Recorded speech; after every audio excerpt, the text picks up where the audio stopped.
చర్మం ప్రతికూలమైన వ్యాధులకు మూలంగా ఉండటం వల్ల అనేక చర్మ వ్యాధులు దరిచేరుతున్నాయి. అది చర్మ ఆరోగ్యాన్ని ప్రభావితం చేసే కొన్ని సాధారణమైన వ్యాధులు తామర, ఎగ్జిమా, సోరియాసిస్, బొల్లి చర్మ సమస్యలు కూడా ఒక్కసారి వస్తే దాని నుంచి అనేక సమస్యలు వస్తుంటాయి.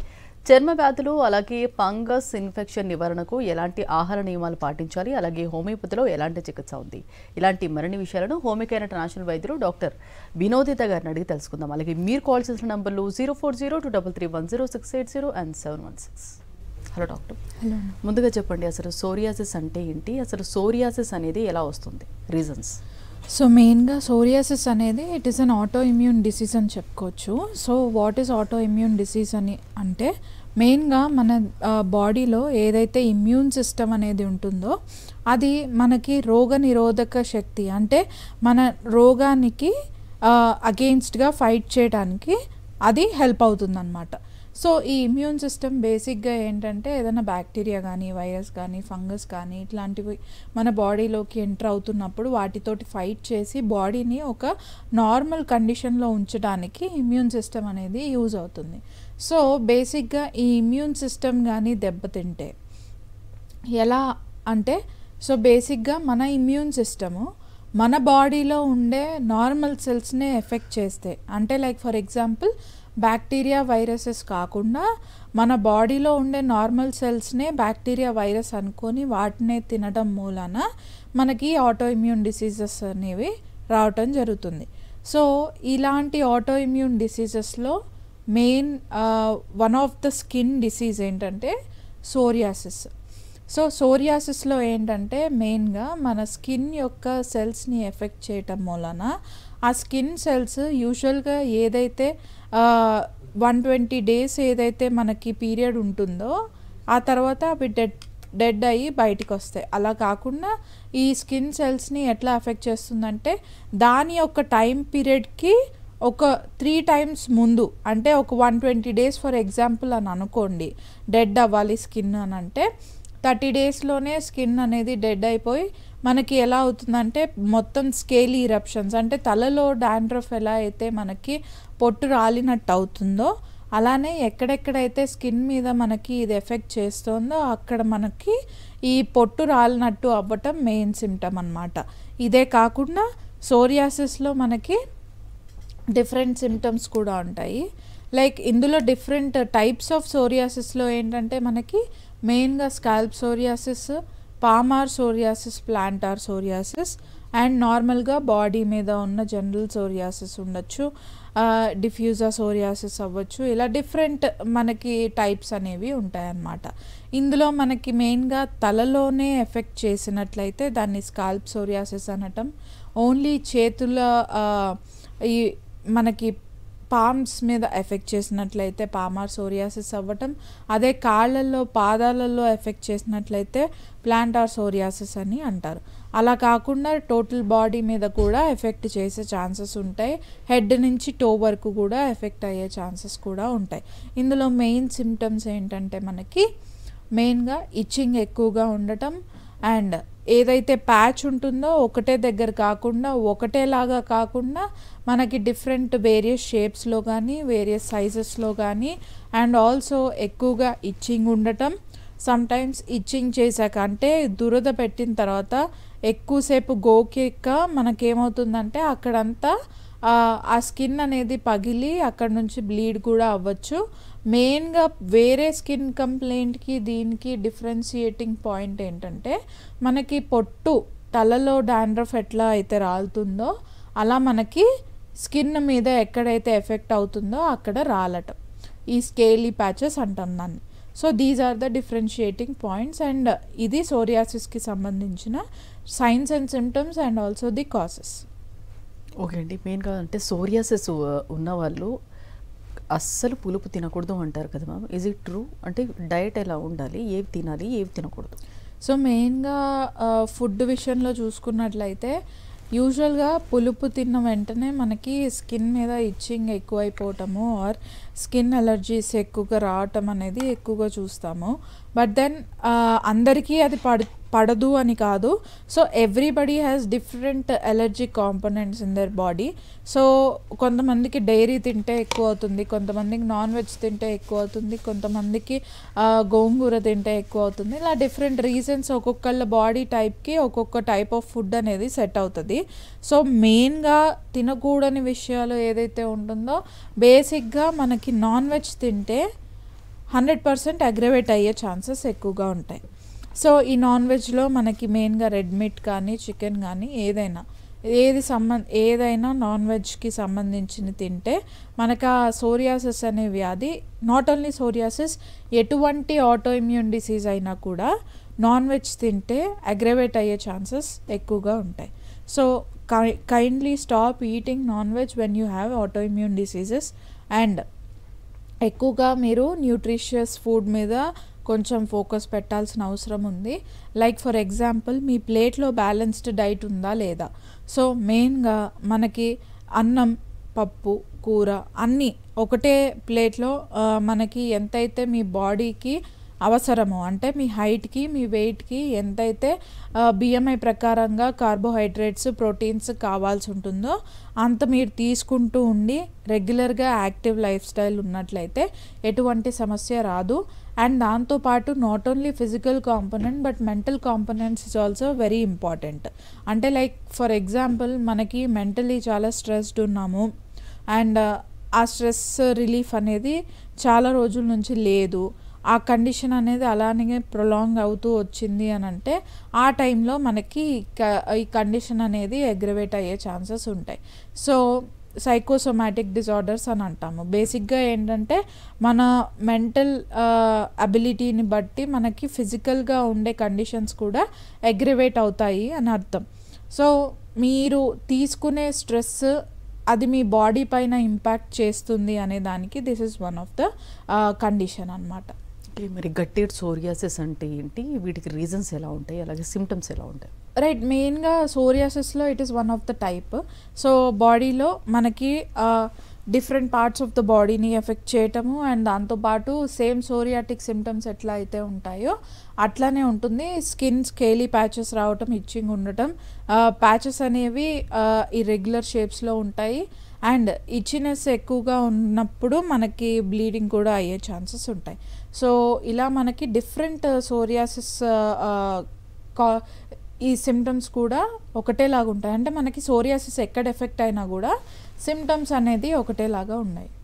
ఓకే అండి, పామో ప్లాంటర్ సోరియాసిస్ అంటే ఇందులో ఉన్న టైప్స్కు చూసుకుంటే కనుక ఇది ఎలా వస్తుంది, సిమ్టమ్స్ ఎలా ఉంటాయి, రీజన్స్ కూడా?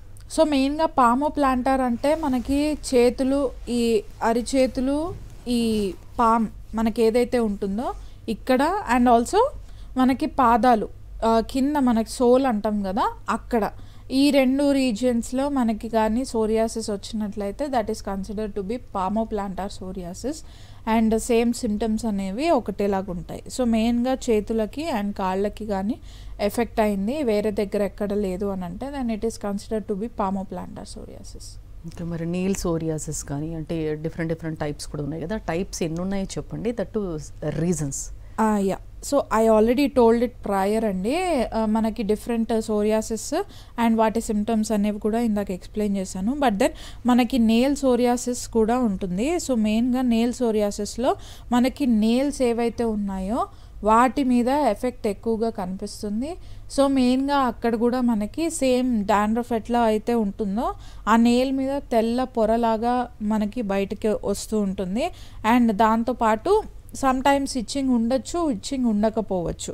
సో ఇలా మనకి డిఫరెంట్ సోరియాసిస్ అనేది డిఫరెంట్ పార్ట్స్లో ఎఫెక్ట్ అయినప్పుడు మనకి దానికి తగ్గట్టు పేరు పెడతారనమాట. లైక్ ఫర్ ఎగ్జాంపుల్ ఇప్పుడు తలలో మనకి సోరియాసిస్ ఎఫెక్ట్ అయింది అని అంటే సోరియాసిస్ అంటే స్కేలీ ఇరప్షన్స్, ఇచ్చింగ్ ఇట్లాంటివి. మనకి తలలో ఎఫెక్ట్ అయితే స్కాల్ప్ సోరియాసిస్, నేల్లో ఎఫెక్ట్ అయితే నేల్ సోరియాసిస్, పామో ప్లాంటార్ అంటే చేతులు కాళ్ళకి ఎఫెక్ట్ అయితే పామో ప్లాంటార్ అండ్ టోటల్ బాడీకి ఎఫెక్ట్ అయితే గట్టేట్, ఇన్వర్టిరేట్, ఇలా డిఫరెంట్ డిఫ్యూజ్, ఇలా మనకి డిఫరెంట్ పేర్లు అనేవి ఉంటాయి అన్నమాట. సో ఎక్కడున్నా కూడా మనకి సిమ్టమ్స్ అనేవి ఒకటేలాగా ఉంటాయి. మరి పస్టులర్ సోరియాసిస్ గురించి చెప్పాలంటే సో మెయిన్గా పస్చులర్ సోరియాసిస్లో మనకి సోరియాసిస్ కండిషన్ ఇందాక చెప్పినట్లు ఎట్లా అయితే మనకి ప్యాచెస్ దగ్గర ఇచ్చింగ్ కానీ బ్లీడింగ్ కానీ ఇట్లాంటివి ఎక్కువ ఉన్నట్లయితే అక్కడ ఒకవేళ కట్ ఓపెన్ అయ్యి బ్యాక్టీరియల్ ఇన్ఫెక్షన్ కానీ ఉంది ఆ ప్లేస్లో అని అంటే అక్కడ నుంచి మనకి పస్ అనేది రావటం జరుగుతుంది. సో దాన్ని మనము పస్చులర్ సోరియాసిస్ అని అంటాము. సో మెయిన్గా ఈ సోరియాసిస్లో ఇలాంటి కండిషన్ అనేది కొద్దిగా రేర్. పస్ అనేది చాలా రేర్ కండిషన్లో వస్తుంది. మెయిన్గా ఆ ప్యాచెస్ని ముట్టుకోకుండా ఉండి ఎక్కువగా ఇచ్చింగ్ వస్తుంది అని అంటే ఆ టైంలో కోకోనట్ ఆయిల్ అప్లై చేసుకుంటూ మెడిసిన్స్ అనేవి మనం రెగ్యులర్గా వాడినట్లయితే ఈ కండిషన్ అనేది రివర్స్ బ్యాక్ అవుతుంది. అండ్ దాంతోపాటు వాళ్ళు తీసుకునే స్ట్రెస్ అనేది కొంచెం వాటిని ఎలా మేనేజ్ చేసుకోవాలనేది కూడా మేము ఎక్స్ప్లెయిన్ చేస్తాము. సో ఇలా మనము దాన్ని రెగ్యులేట్ చేసుకోవచ్చు. సో మెయిన్గా ఫంగల్ ఇన్ఫెక్షన్స్ వస్తూ ఉంటాయి, ఎందుకు వస్తాయి, రీజన్స్ ఎలా ఉంటాయి? సో మెయిన్గా ఫంగల్ ఇన్ఫెక్షన్కి రీజన్ వచ్చేసి మన బాడీ పార్ట్స్ని సరిగ్గా క్లీన్ చేసుకోలేకపోయినా, మనకి ఎక్కువగా స్వెట్ వచ్చినా, సో ఆ స్వెట్ని మనము రెగ్యులర్గా తుడుచుకోకుండా ఆర్ రెగ్యులర్గా స్నానం చేయకపోయినా, హైజీన్ లెవెల్స్ సరిగ్గా మెయింటైన్ చేయకపోతే ఫంగల్ ఇన్ఫెక్షన్స్ అనేవి గ్రో అయ్యే ఛాన్సెస్ ఎక్కువగా ఉంటాయి. సో ఫంగల్ ఇన్ఫెక్షన్ అనేది డిఫరెంట్ పార్ట్స్లో మనము చూసే అవకాశాలు ఎక్కువగా ఉంటాయి. అండ్ ఫంగల్ ఇన్ఫెక్షన్కి one of the main reason వచ్చేసి ఒకవేళ మీకు హార్మోనల్ ఇంబ్యాలెన్స్ కానీ ఉన్నట్లయితే ఆ టైంలో మనకి ఫంగల్ ఇన్ఫెక్షన్స్ అనేవి ఎక్కువ అయ్యే ఛాన్సెస్ కూడా ఉంటాయి. అండ్ దాంతోపాటు డయాబెటీస్ వచ్చేదానికంటే ముందు ఆర్ డయాబెటీస్ అటాక్ అయ్యి మనకి తెలియకుండా ఉన్నప్పుడు మనకి ఫస్ట్ స్టార్టింగ్ ఫంగల్ ఇన్ఫెక్షన్ ఎక్కడన్నా వచ్చి అది చాలా రోజులు ఉండే అవకాశాలు కూడా ఉంటాయి, బికాజ్ షుగర్ లెవెల్స్ అనేవి ఎక్కువగా ఉంటాయి అన్నమాట.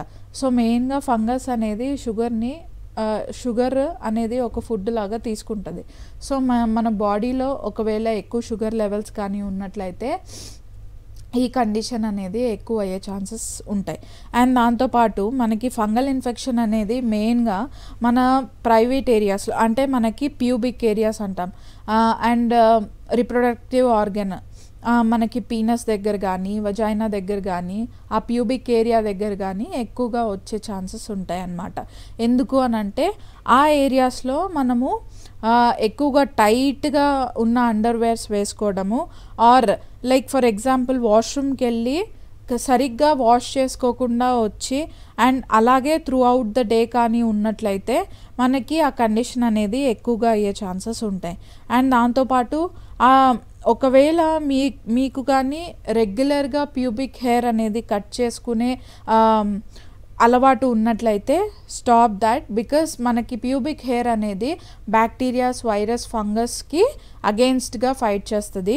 సో ప్యూబిక్ హెయిర్ అనేది మనం కట్ చేసుకున్నట్లయితే మీరు ఆ బ్యాక్టీరియాని, వైరస్ని ఇన్వైట్ చేసినట్టు అవుతుందన్నమాట. So stop doing that. మీరు టోటల్గా షేవ్ చేసుకునే బదులు you can trim it.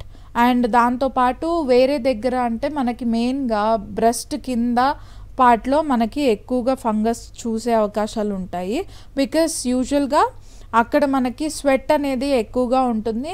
And also ఎక్కువగా టైట్ అండర్ గార్మెంట్స్ వేసుకోవడం మూలన కూడా మనకి ఇటువంటి సమస్య అనేది ఎక్కువగా చూస్తాము. అండ్ మెయిన్గా దాంతోపాటు మేల్స్లో మనం చూసుకున్నట్లయితే తొడల మధ్య భాగంలో అండ్ ఆల్సో మెడకి చుట్టూతా కూడా మనకి ఫంగల్ ఇన్ఫెక్షన్ అనేది మేల్స్లో ఎక్కువగా చూస్తాము.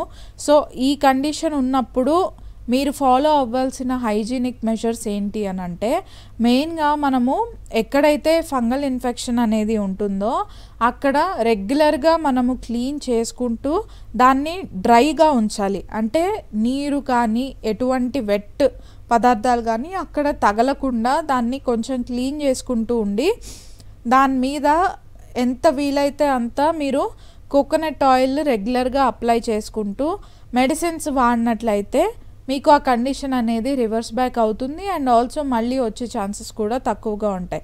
సో హైజీనిక్ మెజర్స్ అనేవి మీరు రెగ్యులర్గా మెయింటైన్ చేసినట్లయితే ఇటువంటి కండిషన్స్ రావు. అండ్ ఒకవేళ వచ్చినా కూడా అది మీకు ఎటువంటి హాని చేయదు. ఓకే. కొంతమందికి అంటే యాక్ని ప్రాబ్లమ్ చాలా ఉంటుంది. కొంతమందికి అంటే మెన్సెస్ పక్కన పెడితే గనక సో సమ్మర్‌లో గూడా స్వెట్ వల్ల గూడా వచ్చేవి గూడా ఉంటాయి. అంటే ఎన్ని రకాలుంటాయి? అసలు ఎందుకొస్తాయి రీజన్స్? సో మెయిన్‌గా యాక్నేకి కాజెస్ అనేవి డిఫరెంట్ ఉంటాయి. ఫస్ట్ కాజ్, మెయిన్ కాజ్ తీసుకున్నట్లయితే హార్మోనల్ ఇంబాలెన్స్ వల్ల వచ్చే యాక్నే. సెకండ్ థింగ్ ఫంగల్ వల్ల వచ్చే యాక్నే.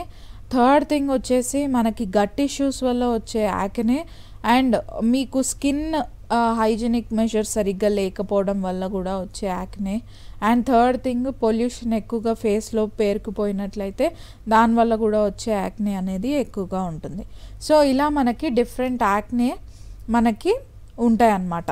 సో మెయిన్గా మనము చూసుకున్నట్లయితే యాక్నే అంటే యూజువల్గా లేమన్ లాంగ్వేజ్లో, కామన్ లాంగ్వేజ్లో మనము పింపుల్స్ అని అంటూ ఉంటాం. సో ఈ పింపుల్స్ అనేవి మెయిన్గా మనకి ఈ చీక్స్ దగ్గర వచ్చినట్లయితే అది యూజువల్గా గట్ హెల్త్కి సంబంధించి అండ్ మనకి హార్మోనల్ హెల్త్కి సంబంధించి రిలేట్ అయ్యి ఉంటుందన్నమాట. సో ఈ చీక్ ఏరియాస్లో మనకు కానీ పింపుల్స్ వచ్చినట్లయితే either you have to check on your gut health or your hormonal health. మీ పీరియడ్స్ రెగ్యులర్గా ఉన్నాయా లేదా, అండ్ మేల్స్లో కానీ వచ్చినట్లయితే you have to check your sperm count ఇదంతా. అండ్ దాంతోపాటు హార్మోనల్ ఇంబ్యాలెన్స్ ఓన్లీ మీకు ఉంది అని అంటే ఆ కండిషన్లో మనకు వచ్చే యాక్నే చిన్న మీద ఉంటుందన్నమాట. సో ఇక్కడ ఉండే యాక్నే మనకి హార్మోనల్ ఇంబ్యాలెన్స్కి రిలేట్ అయి ఉంటుంది. అలానే మనకి ఫోర్ హెడ్ ఐబ్రోస్ మధ్యలో ఏదైనా యాక్నే వచ్చినట్లయితే that is related to your liver అన్నమాట. సో ఇలా మనకి డిఫరెంట్ యాక్నే డిఫరెంట్ ఆర్గన్కి సంబంధించింది అని చెప్పుకోవడానికి మన బాడీ సైన్ చేస్తూ ఉంటుందన్నమాట. లైక్ ఫర్ ఎగ్జాంపుల్ మనకి నోస్ మీద ఏదైనా యాక్నే వచ్చింది అని అంటే ఇవాళ యాక్నే వస్తుంది and again after 2-3 days it will come down. మళ్ళీ ఒక సంవత్సరం తర్వాత మళ్ళీ సేమ్ ఏరియాలో మీకు యాక్నే అనేది అదే ప్లేస్లో వస్తుంది. సో ఇలా మనకి సేమ్ యాక్నే సేమ్ ప్లేస్లో రిపీట్ అవుతూ వస్తుంది అని అంటే that is indicating you something which is going on inside అనమాట. ఏదో ఇంటర్నల్గా మీకు నడుస్తుంది కాబట్టి అటువంటి సమస్యలు మీకు ఫేస్ మీద కనిపిస్తున్నాయి. లైక్ సేమ్ మనకి చెంపల మీద పెద్ద పెద్ద యాక్నే వచ్చేసి అదే ఏరియాలో మళ్ళీ రిపీట్ అవుతూ ఉన్నాయి అని అంటే first you should check on your gut health. దాని తర్వాత ముక్కు మీద వస్తుంది అంటే హార్ట్ హెల్త్ చెక్ చేసుకోండి. అలా మనకి డిఫరెంట్ ఏరియాలో యాక్నేస్ అనేవి డిఫరెంట్ హెల్త్ కండిషన్స్ని రిలేట్ చేస్తూ ఉంటాయి అన్నమాట. అండ్ దాంతోపాటు మనకి ఫంగల్ యాక్నే అనేవి మెయిన్గా మనకి ఫోర్ హెడ్ మీద ఎక్కువగా చూస్తాము. చిన్న చిన్న బంప్స్ లాగా ఉంటాయి, చాలా ఇచ్చింగ్ ఎక్కువగా ఉంటుంది. అండ్ పస్ ఫార్మేషన్ అనేది అటువంటి యాక్నేలో ఉండదు. అండ్ దాంతోపాటు ఒకవేళ పస్ ఫార్మేషన్ కానీ బ్లీడింగ్ కానీ ఇటువంటి సమస్య మీకు యాక్నేలో ఉన్నట్లయితే that is related to main bacterias ఎక్కువగా గ్రో అయ్యి స్కిన్ అనేది సరిగ్గా క్లీన్ చేసుకోకపోయినా కూడా అటువంటి ఇష్యూస్ వస్తాయి. మెయిన్గా మనము చూసుకున్నట్లయితే ఎక్కువగా మనము కాస్మెటిక్స్ ఫేస్ మీద వాడిన తర్వాత వాటిని సరిగ్గా క్లీన్ చేసుకోకుండా అలానే కానీ మనం పడుకున్నట్లయితే ఇటువంటి కండిషన్స్ మన ఫేస్ మీద చూసే అవకాశాలు ఎక్కువగా ఉంటాయి. దాంతోపాటు మనకి బ్యాక్ మీద యాక్నే రావచ్చు, మనకి ప్రైవేట్ పార్ట్లో కూడా చిన్న చిన్న పింపుల్స్ లాగా రావచ్చు. It is mainly due to మనకి బ్యాక్టీరియల్ గ్రోత్ స్వెట్ వల్ల ఎక్కువగా అయ్యి అక్కడ మనకి అక్కడ మనకి కొంచెం డెడ్ స్కిన్ సెల్స్తో పాటు వైట్ హెడ్స్ కానీ బ్లాక్ హెడ్స్ కానీ ఒకటే దగ్గర ఫామ్ అయ్యి మనకి పస్ అనేది రావటం జరుగుతుంది. సో ఇలా మనకి డిఫరెంట్ రీజన్స్ వల్ల యాక్నే డిఫరెంట్ పార్ట్స్లో వచ్చే ఛాన్సెస్ ఉంటాయి. ఓకే, మరి విటిలిగో చూసుకుంటే కనుక ఇది ఎలా వస్తుంది, రీజన్స్ ఎలా ఉంటాయి, రూట్ కాజ్ ఉంటుందా? Right. So vitiligo is also one of the autoimmune disease అండి. లైక్ ఇందాక మనము సోరియాసిస్ గురించి చెప్పుకున్నప్పుడు it is an autoimmune disease where మన ఇమ్యూన్ సిస్టమ్ అనేది మన బాడీలో ఉండే నార్మల్ సెల్స్ని ఎఫెక్ట్ చేస్తుంది అన్నమాట. సో ఇలా మనకి విటిలిగోలో ఏంటంటే మన స్కిన్లో మెలనోసైట్స్ అనే ఒక చిన్న సెల్స్ ఉంటాయి which is one of the reason why we are in this colour అనమాట. సో మెయిన్గా ఇండియన్స్ బ్రౌన్ కలర్ అండ్ ఫారినర్స్లో మనకి ఎక్కువగా అమెరికన్స్ కానీ రష్యన్స్ కానీ కొద్దిగా వైట్ కలర్లో ఉంటారు అండ్ ఆల్సో ఆఫ్రికన్స్ కొద్దిగా డార్క్ టోన్లో ఉంటారు కాబట్టి so why different skin tones are there అని అంటే మనకి మన స్కిన్ సెల్ మెలనోసైట్స్ దానికి మూల కారణం అన్నమాట. సో మెయిన్గా ఈ మెలనోసైట్స్ అనేవి మన స్కిన్ టోన్ని మన స్కిన్ కలర్ని తెలియజేస్తుంది. సో ఇందులో ఈ విటిలిగో కండిషన్లో ఏమవుతుందంటే మన ఇమ్యూన్ సిస్టమ్ ఈ మెలనోసైట్స్ అనే స్కిన్ సెల్స్ని ఎఫెక్ట్ చేయడం వలన ఆ స్కిన్ సెల్స్ ఏమవుతుందంటే ఆ పిగ్మెంటేషన్ ఏదైతే ఉంటుందో అంటే ఈ బ్రౌన్ కలర్ పిగ్మెంటేషన్ ఏదైతే ఉంటుందో అది డీపిగ్మెంట్ అయిపోయి వైట్ కలర్గా ఫామ్ అయిపోతుంది. సో ఏమవుతుందంటే ఆ మెలనోసైట్స్ని తినేయటం మూలాన అక్కడున్న స్కిన్ అనేది నార్మల్ కండిషన్లో కాకుండా మనకి లైట్ టోనర్లో అయిపోతుంది. So that is considered to be vitiligo or తెలుగులో మనం దాన్ని బొల్లి అంటాము. దీనికి మెయిన్ కాజ్ అంటూ ఏం లేదు. As I told you it is మెయిన్గా due to auto immune disease and ఇది వంశపార్యపరంగా వస్తుంది అని మాత్రం చెప్పలేము. సో యాజ్ మనకి వచ్చే క్వశ్చన్ ఏంటంటే ఈ బొల్లి అనే సమస్య వాళ్ళ మదర్కి కానీ ఫాదర్కి కానీ ఉన్నట్లయితే వీళ్ళకి కూడా వచ్చే ఛాన్సెస్ ఉంటాయి. సో మెయిన్గా మనకి ఒక 70% chances there is no such thing like hereditary but 30% కేసెస్లో వచ్చే ఛాన్సెస్ ఉంటాయి. సో దాంతోపాటు మనకి ఏంటంటే విటిలిగోలో ఇచ్చింగ్ కానీ మనకి స్కేలింగ్ కానీ ఇటువంటివి ఏమీ ఉండవు. జస్ట్ డీపిగ్మెంటేషన్ అంటే వైట్ కలర్ అవ్వటము అది ఒక్కొక్క పార్ట్ దగ్గర నుంచి పెరుక్కుంటూ వేరే పార్ట్స్లో కూడా చూసే ఛాన్సెస్ ఉంటాయి. అండ్ ఇది ఒకటే ఏజ్లో వస్తుంది అని చెప్పలేము. చిన్నపిల్లల దగ్గర నుంచి పెద్దవాళ్ళ లోపు ఏ ఏజ్లో అయినా కూడా ఈ విటిలిగో అనేది ఎఫెక్ట్ అయ్యే ఛాన్సెస్ ఉంటాయి. ఇటువంటి కండిషన్లో ఫుడ్ అనేది మనము ఎక్కువగా as I told you in auto immune diseases మనము నాన్ వెజ్ కానీ ఫిష్ కానీ ఇట్లాంటివి ఎక్కువగా తీసుకోకూడదు. అండ్ పుల్లటివి మెయిన్గా చెప్తూ ఉంటారు తినొద్దు అని చెప్పేసి, బట్ అలాంటిది ఏమి ఉండదు. ఒక్కొక్క బాడీ టైప్కి ఒక్కొక్క ఫుడ్ అనేది ఎఫెక్ట్ అవుతూ ఉంటుంది.